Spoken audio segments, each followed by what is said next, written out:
நேயர்களே வணக்கம். நீங்கள் கேட்க இருப்பது வானிலை அறிக்கை. இன்றைய வானிலை அறிக்கையில் தமிழகத்தில் ஓரிரு இடங்களிலும், புதுவை மற்றும் காரைக்கால் பகுதிகளிலும் லேசானது முதல் மிதமான மழைக்கு வாய்ப்பிருக்கிறது.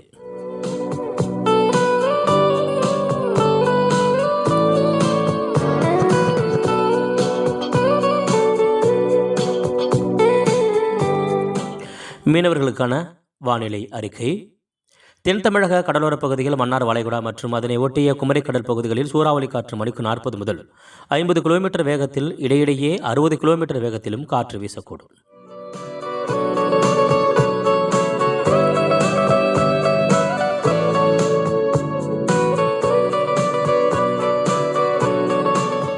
நேயர்கள் இதுவரை கேட்டது வானிலை அறிக்கை. தகவல் சென்னை வானிலை ஆய்வு மையம். வானிலை அறிக்கையிலிருந்து விடைபெறுவது உங்கள் அன்பு பொன்சே MP ஜீவன் அவர்கள். நன்றி, வணக்கம் நேயர்களே.